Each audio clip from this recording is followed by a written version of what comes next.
Good morning. কেমন আছো তোমরা সবাই? আমি তো বেশ ভালোই আছি। আর আজকে ডাইনিং টেবিল থেকেই আমি আমার ব্লগটা শুরু করছি। তো এখন বাজছে প্রায় 10টা বেজে গেছে। এখন করব ব্রেকফাস্ট। আর আজকে ব্রেকফাস্টে কী কী খাবো সেটাও তোমাদের সঙ্গে শেয়ার করব। আর আজকে হলো রবিবার, আজকে সারাটা দিন কিভাবে কাটবে, তার কিন্তু প্রচুর কাজ রয়েছে, তাও কীভাবে কাটাবো সেটাও টুকটুক করে তোমাদের সঙ্গে শেয়ার করব। তো দেখতে থাকো আমার ব্লগটা, আশা করি তোমাদের সবারই ভালো লাগবে। তো চলো, আমার ব্রেকফাস্টটা মাইক্রোওভেনে গরম হচ্ছে, তো সেটাকে নিয়ে আসি। আর আজকে ব্রেকফাস্টে কি বানিয়েছি সেটা নিয়ে এসে তারপর তোমাদের বলবো। চলো নিয়ে আসি। তো আজকে ব্রেকফাস্টে রয়েছে, এটা হচ্ছে সিমুয়ের পোলাও। এটা কালকে আমি বিকেলবেলা ভোগে দিয়েছিলাম আমার রাধা মাধবকে, তো সেটাই আজকে আমাদের ব্রেকফাস্ট। আর কালকে সকালের ভোগে ছিল হালুয়া, দেখতে পাচ্ছ তোমরা এই হালুয়াটা, এটা কাল সকালের ভোগে দিয়েছিলাম। তো এটাই আজকে আমরা ব্রেকফাস্ট করব। তো চলো চটপট করে খেয়ে নিই।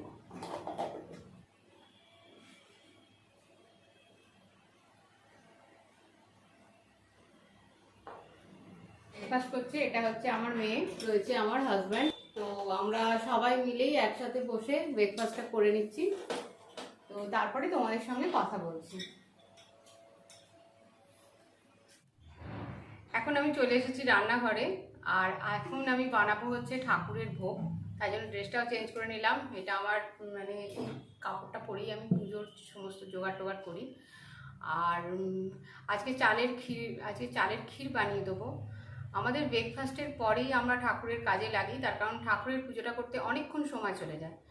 তো সেই জন্যই আর কি একটু হালকা কিছু খেয়ে নিই। কারণ আমার হাজব্যান্ডের, মেয়ের সবারই আর কি গ্যাস্ট্রাইটিসের প্রবলেম আছে, তারপর তো আমার থাইরয়েডও আছে। তো উপোস একদমই থাকতে পারি না। আমাদের বাড়িতে যাই পুজো হোক না কেন, আমরা কিছু হালকা খেয়ে তারপরে পুজোর কাজে লাগি। এতে পুজোতে কনসেন্ট্রেশন করতেও খুব সুবিধে হয়, আর কাজটা করতেও অনেকটা এনার্জি পাই। তো উপোস আমরা কখনোই করি না। তো চলো আর কথা বাড়াবো না, দেরি অনেকটাই হয়ে গেছে। তাড়াতাড়ি করে আমরা পুজোর জোগাড়টার জন্য কাজ শুরু করে দিই, ভোগটা তৈরি করে নিই। তো দেখতে থাকো, চেক করতে থাকো ব্লগটা। জলটা আমি গরম চাপিয়ে দিয়েছি, এর মধ্যে দিয়ে দেবো একটা ছোট এলাচ, দিয়ে দিলাম। এরপরে এর মধ্যে দেবো হচ্ছে আমুল দুধ। আমাদের যেহেতু 12 মাসেই ভোগ হয়, তো দুধ আর এনে রাখি না, আমুল দুধেই করি আমরা, পাউডার মিল্কে যেটা। এটা প্রায় 4-5 চামচ মতো আমি দিয়ে দেবো এর মধ্যে।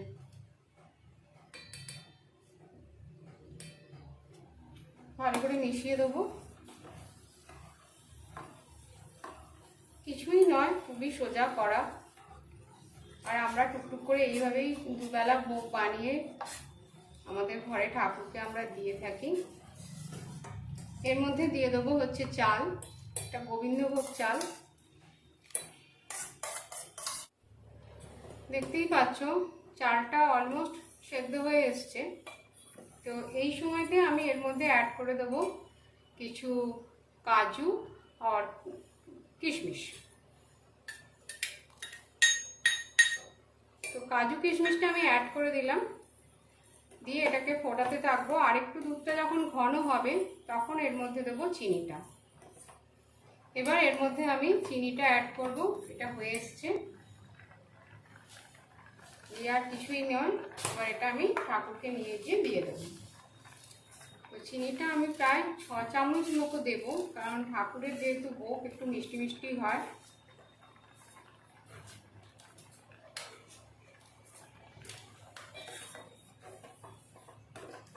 চিনিটা ভালো করে মিশে যাক। এটা একদম রেডি হয়ে গেছে। গ্যাসের ফ্লেমটা আমি অফ করে দিলাম, আর এটা টিফিন বাটির মধ্যে নিয়ে নেব। কারণ আমরা এইভাবেই ভোগটা নিবেদন করি ঠাকুরের কাছে নিয়ে গিয়ে।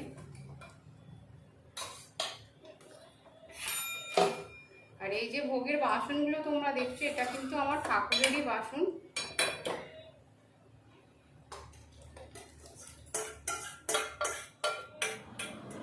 এই মেয়ের ঘরে এলাম একটু রেস্ট নেবো বলে, একটু জলটা খাই হবে। অনেকগুলো কাজ সারলাম। আজকে সবজি বাজার হয়েছে, তো সেগুলোকে ধুয়ে নিলাম। ভিনিগার দিয়ে ভালো করে। আমাদের সপ্তাহে একবারই সবজি বাজার হয়, মানে যেতে হয় না, একজন বাড়িতে এসে দিয়ে যায় সবজিগুলো। তো সেগুলোকে পরিষ্কার করে ধুয়ে বারান্দায় মেলে দিয়ে এসেছি, যাতে সেগুলো ভালো করে শুকিয়ে যায়। তারপর সেগুলোকে আবার ফ্রিজে তোলা হচ্ছে, একটা বড় কাজ। আর এই সময় একটু রেস্ট নিতে নিতে কিছু জামা কাপড় বিছানায় পড়ে রয়েছে, সেগুলোকে একটুখানি ভাঁজ করে নেবো। ভাঁজ করে নিয়ে তারপরে আবার গিয়ে রান্নার কাজ শুরু করতে হবে। জিজ্ঞেস করবো কী কী রান্না হবে না হবে, মেয়ে বর যেটা বলবে সেটাই রান্না করব।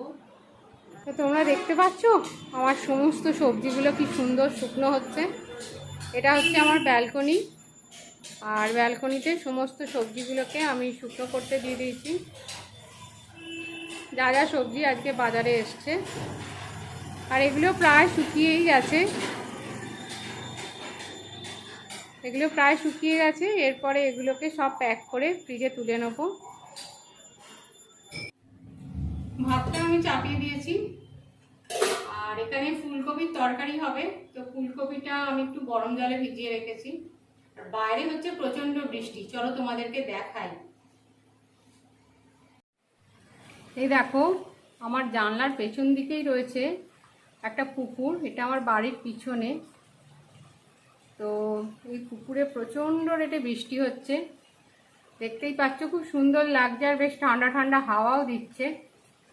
এই হচ্ছে আমার বাড়ির পেছন দিকটা। আর এই পুকুরটার নাম হচ্ছে সাঁকারি পুকুর। আমি যে জায়গাটায় থাকি তার নাম হচ্ছে সাঁকারি পুকুর। তো পরে আমি তোমাদের আমার বাড়ির আশপাশটা দেখাবো। তো এখন দেখতে পাচ্ছ কি প্রচণ্ড রেটে বৃষ্টি হচ্ছে, তাও এখন একটু কমলো, একটু আগে আরও জোরে পড়ছিল। আর যখন বৃষ্টি পড়ে না, তখন এই পুকুরটা দেখতে আমার ভীষণ ভালো লাগে, খুব সুন্দর একটা ভিউ। চলো চটপট রান্নাটা সেরে নিই। তো আজকে আমি বানাবো ভেজিটেবিল মুগ ডাল। এই ডালের যে রেসিপিটা, এটা আমার চ্যানেলে আমি শেয়ার করছি। আমি রথযাত্রার ব্লগে যে ঠাকুরের ভোগটা আমি বানিয়েছিলাম, তো ওতে আমি এই ডালটা বানিয়ে দিয়েছিলাম। আর তোমাদেরকে আমি বলেও ছিলাম যে পরে আমি এই রেসিপিগুলোকে শেয়ার করে দেবো। তো প্রথমে আমি ডালটা, আজকে ভাবলাম আজকে যেহেতু গুরু পূর্ণিমা, তো আজকে পেঁয়াজ রসুন কিছুই রান্না করবো না, ভাবলাম তাহলে এই ডালটা করি আর সেটা তোমাদের সঙ্গে শেয়ারও করি। তো ডালটাকে আমি প্রথমে একটু ড্রাই রোস্ট করে নিচ্ছি, যেন ডালটা পুড়ে না যায়, এটা খেয়াল রাখতে হবে। আর এটা আমি একদম মিডিয়াম ফ্লেমেই করবো। এইদিকে দেখো আমার ভাতটা ফুটছে, হয়ে গেছে। তো গ্যাসটা অফ করে এটাকে আমি দমে রেখে দেবো। ভাতটাকে করে দিলাম, এর থেকে বেশি ভাজবো না, এর থেকে বেশি ভাজা হয়ে গেলে কিন্তু ডালটা সেদ্ধ হবে না, এটা মাথায় রাখবে। একটু ভালো করে নেড়ে নিই, গ্যাসটা অফ করে দিয়েছি। এবার এটাকে আমি ধুয়ে নেবো। দেখো ডালটা আমি ধুয়ে নিয়ে সেদ্ধ হতে চাপিয়ে দিচ্ছি। আর এখন এতে আমি নুন হলুদ কোনো কিছুই অ্যাড করব না, প্লেন জলে শুধু ডালটাকে আমি সেদ্ধ করে নেব। আর এটাতে আর কি কি পড়বে সেগুলো জোগাড় করে নিই, ততক্ষণ ডালটা সেদ্ধ হতে থাক। এবারে আমি তৈরি করব ডালটা। তো ডালটা আমার সেদ্ধ হয়ে গেছে। এবারে আমি কড়াইতে দেব হচ্ছে তেল, এটা সর্ষের তেলেই করব আমি, চাইলে তোমরা এটা সাদা তেলেও করতে পারো। প্রায় 2 চামচ মতো, বড় চামচে 2 চামচ মতো তেল দিয়ে দিলাম।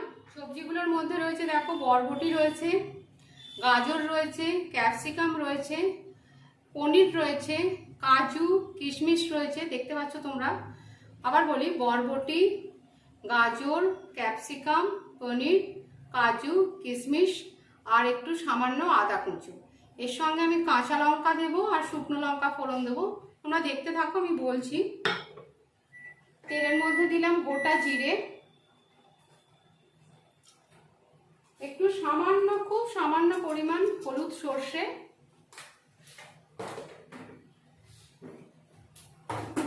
সর্ষেটা হচ্ছে অপশনাল, তোমরা দিতেও পারো নাও দিতে পারো, তবে দিলে একটা খুব ভালো ফ্লেভার আসে। এর সাথে দেবো একটা শুকনো লঙ্কা, দিয়ে ফোড়নটা একটু হতে দেবো।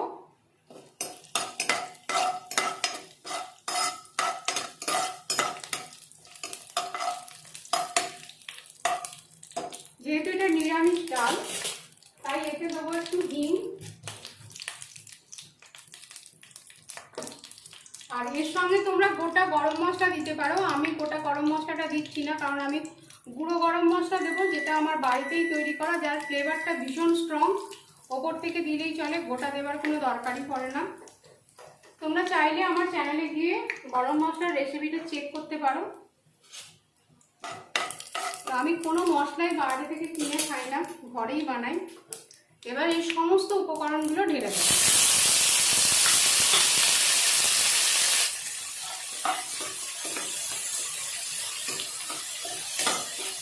এগুলো একটু ভাজা ভাজা করে নেবো, কারণ ডালটা তো অলরেডি আমার সেদ্ধ হয়েই গেছে। এটা ভালো করে ভেজে নিই।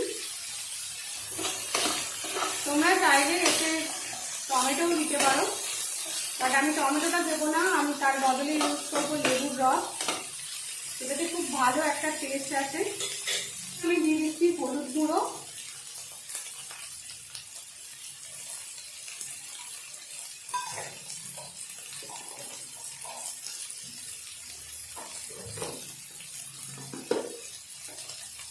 পরিমাণ মতো নুন,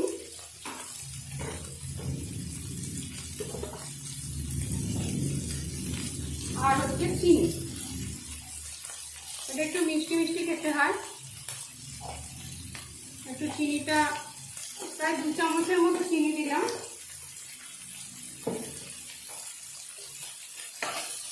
ভালো করে মিশিয়ে নেব।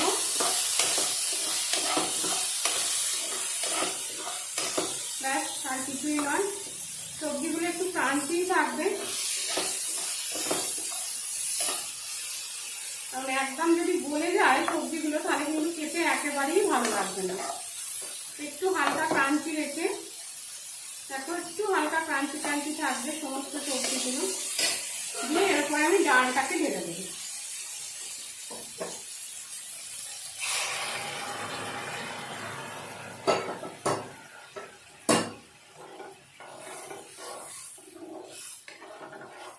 আর এতে দেবো একটু সামান্য গরম জল। ঘনত্বটা তোমাদের নিজেদের ওপর, যদি একটু পাতলা গাঢ় কীরকম খাবে সেটা তোমাদের নিজেদের চয়েস। আমি একটু পাতলাই করব, খুব গাঢ় করবো না, কারণ এটা পরে আবার একটু বসে যাবে। একটু গরম জল দিয়ে দিলাম।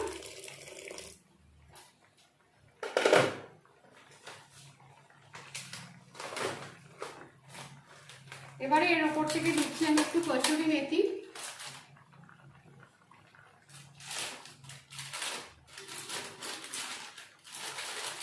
এই পনির দিয়ে ডালটা এত ভালো খেতে হয় না, এটা দিয়ে শুধুই ভাত উঠে যায়। একটু কসুরি মেথি ছড়িয়ে দিলাম।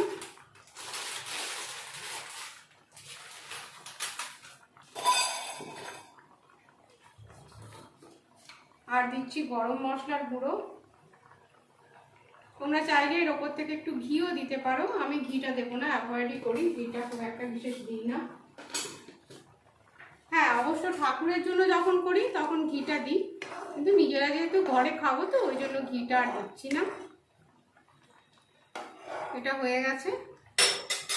এর ওপর থেকে একটু লেবুর রস দিয়ে দেবো, একটা পুরো গোটা লেবুরই রস আমি দেবো। এটা ভীষণ ভালো খেতে লাগে লেবুর রসটা দিলে, টমেটোর থেকেও খেতে ভালো হয়। লেবু যদি না থাকে টমেটো দেবে, কোনো অসুবিধে নেই, সেটাতেও খেতে ভালো লাগবে। তবে লেবু, কসুরি মেথি আর এই গরম মশলার কম্বিনেশনটা খুব ভালো যায়। তো এটা আমার হয়ে গেছে। এবারে এটাকে আমি নামিয়ে নিচ্ছি। এবার যেটা আমি বানাবো সেটা হচ্ছে আলু ফুলকপির তরকারি। এটা একটু ফোড়ন অ্যাড করবো। দেওয়া ছিল, দিলাম শুকনো লঙ্কা 2টো। চাইলে তোমরা এর সঙ্গে তেজপাতা দিতে পারো, আমি দিই না। গোটা জিরে, আর তার সাথে দেবো একটু হিং।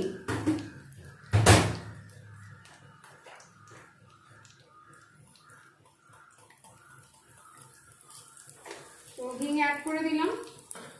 এবারে আমি এর মধ্যেই ফুলকপিগুলো দিয়ে দেবো। ফুলকপি যেহেতু ভীষণ ফাটে, তাই খুব সাবধান।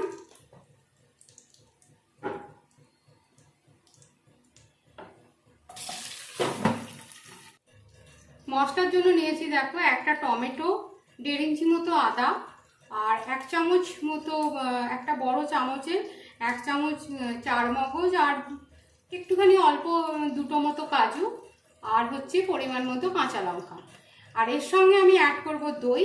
তো সবগুলো মিশিয়ে একটা পেস্ট বানিয়ে নেবো, দিয়ে ফিরে আসছি। তো দেখতেই পাচ্ছ আমার পেস্টটা রেডি হয়ে গেছে। এবার এটাকে আমি এর মধ্যে ঢেলে দেবো। আর আমার ফুলকপিগুলোও খুব সুন্দর করে ভাজা হয়ে গেছে। এটাকে খুব ভালো করে মিশিয়ে দেবো। গ্যাসের ফ্লেমটা এই সময় আমি লোতেই রেখেছি, কারণ দই দেওয়া আছে। এবারে এর মধ্যে কিছু গুঁড়ো মশলা অ্যাড করব। অ্যাড করে দেবো হলুদ গুঁড়ো, লাল লঙ্কার গুঁড়ো। লাল লঙ্কার গুঁড়ো আর হলুদ গুঁড়োটা আমি 8 চা চামচ করে দিয়েছি। 8 চা চামচ দিলাম গরম মশলার গুঁড়ো,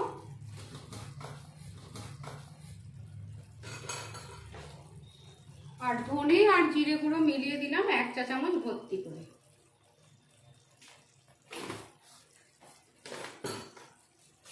তরকারিটাও একটু মিষ্টি মিষ্টি হয়, যেহেতু নিরামিষ তরকারি, তাই এতে 3 চামচ মতো আমি চিনি দিয়ে দিলাম।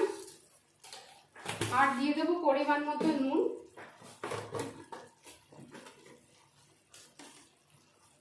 আর এতে আমি অ্যাড করবো এবারে সেদ্ধ করা আলুটা, যেটা আগেই মাইক্রোওভেনে আমি সেদ্ধ করে রেখে দিয়েছি।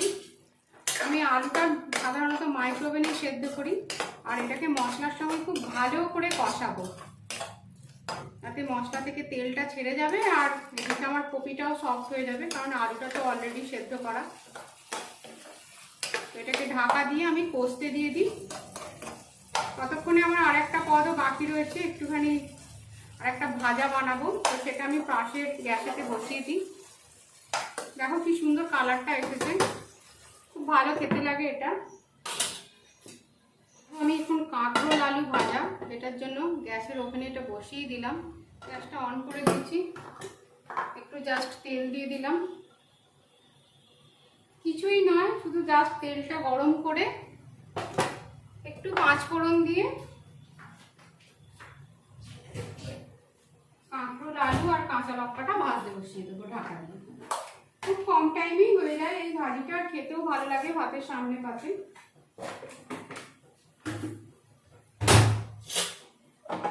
তেলটা একটু গরম হোক।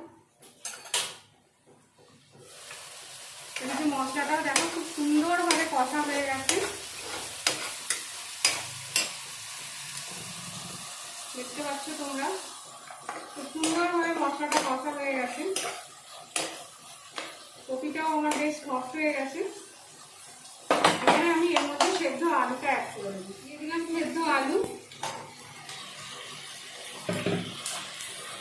এটাকে ভালো করে মিশিয়ে দেবো। আলুতে আর কপিতে একটু ভালো করে কষিয়ে নেবো।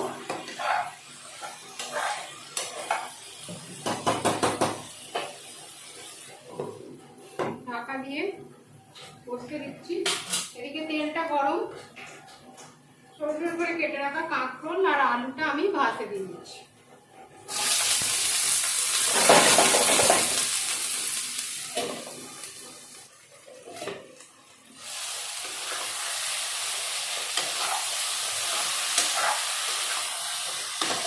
এটা আমার অলমোস্ট কষানো হয়ে গেছে। এর মধ্যে এবার আমি জল দিয়ে দেবো আর অ্যাড করবো পনির। মিক্সির বাটিটা ধুয়েই জলটা দিলাম। অনেকটা মশলা মিক্সিতে থাকে, তো সেটা কেন ওয়েস্টেজ করবো। এটা একটু ফুটে উঠলেই আমি এর মধ্যে পনিরগুলো অ্যাড করে দেবো। পনিরটা আমি ভাজিনি, তোমরা চাইলে পনিরটা ভেজে দিতে পারো। তো যেহেতু আমার ঘরে তৈরি করা পনির, তো ওই জন্য আর ভাজিনি।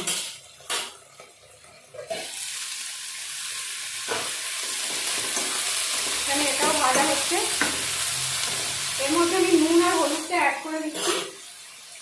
নুন আর সামান্য পরিমাণে হলুদ।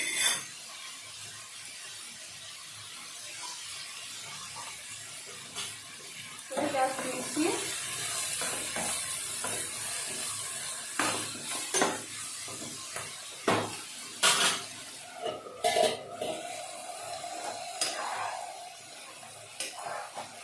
এবারে অ্যাড করে দেবো পনিরটা। আমার ঘরে তৈরি করা পনির, পনিরটা খুব বেশি দেবো না,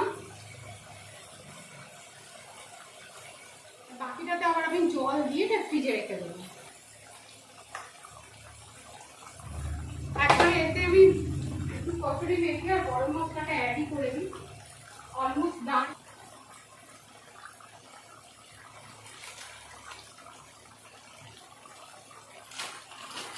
এতে কচুরি মেথি ফ্লেভারটা খুব ভালো লাগে।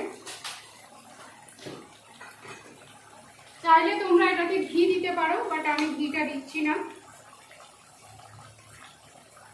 ঘি বাটার সবই দিতে পারো, আমি কোনোটাই অ্যাড করলাম না। তো একটু ফুটিয়েই জাস্ট এটা নামিয়ে নেবো, কারণ এখানে সবই প্রায় সেদ্ধ হয়ে গেছে। একটু ঝোলটা মেরে দেবো। তো আমার এই রেসিপিটা তোমাদের কেমন লাগলো অবশ্যই বলো কমেন্ট বক্সে। আর লাইক কিন্তু পাচ্ছি না, লাইক করো।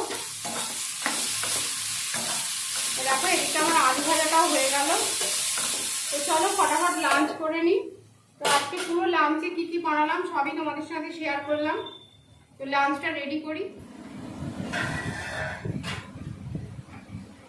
তো আমরা শুরু করছি এবার খেতে।